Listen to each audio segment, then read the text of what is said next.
Ngayong araw ay mag-hike tayo papunta sa Lake Colon. I-flex ko muna pala ang gamit kong sapatos, ang Camel na all-terrain na napakamura naman talaga at napaka-komportable pa sa paa. Kaya nag-gear up na kami dito kasi pupunta na kami doon sa public terminal na kung saan kami makikita-kita. Pagkatapos naming mag-gear up ay pumunta muna kami sa 7-Eleven para bumili ng aming mga bibit-bitin doon sa bundok. Bumili na pala ako ng tubig tsaka mga chocolate na dadalhin ko doon kasi alam kong mahal na pag doon ako bibili. Pagkatapos nating mamalengke sa 7-Eleven ay dumiretso na tayo sa public terminal para i-meet natin ang ating kasama na si Jack73 na kung inyong makikita ay nagulat pa siya nung nakita ako. At pagkatapos nga namin mag-attendance ay dumiretso na kami doon sa unahan kasi doon kami mag-aalmusal. Kailangan pala natin kumaon kasi tayo ay gagamiton pusaka ng bundok. Isa-shoutout pala natin ang ating napakabagtik naman talagang organizer na si Higanting Laagan na hindi naman talaga kami pinabayaan doon sa venue.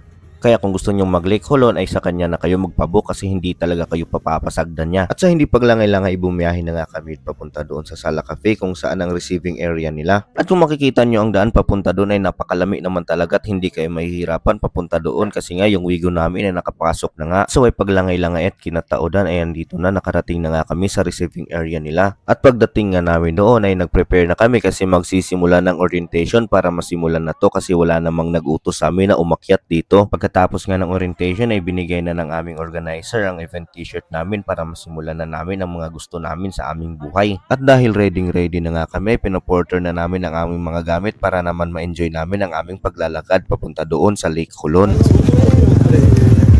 Smile sa taron.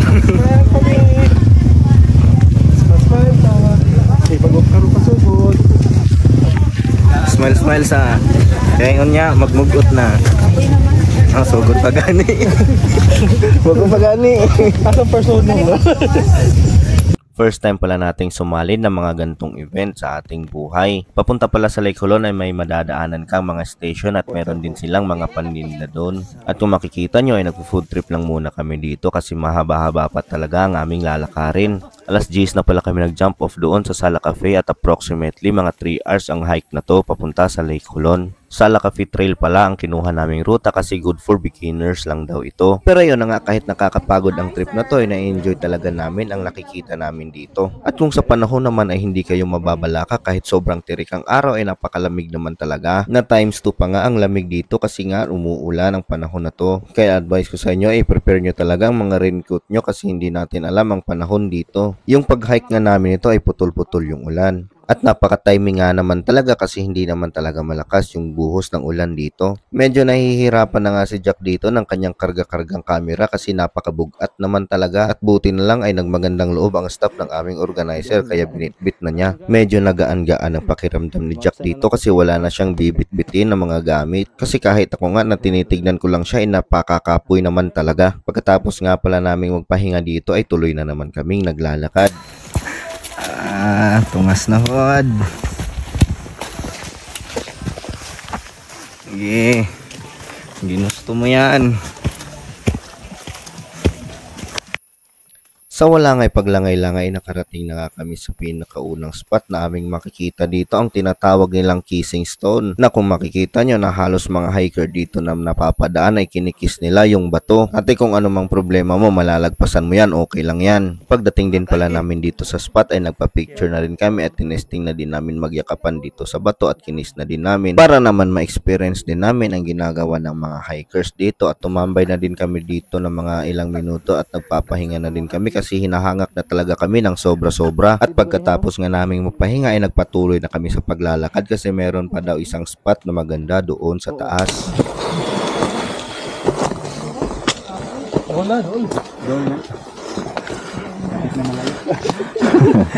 Doon lang mo sa doon ba sa kanang kuan silungan.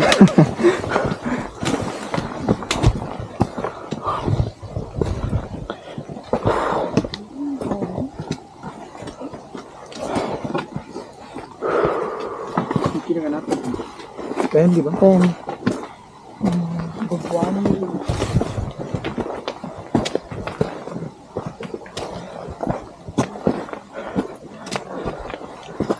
Murag mauna ang view deck.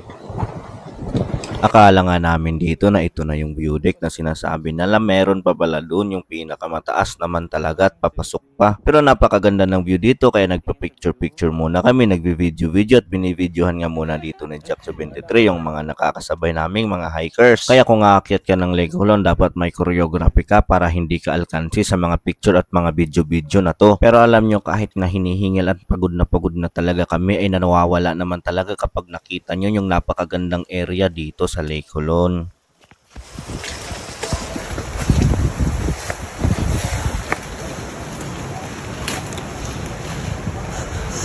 Sokol kay way nagsugo.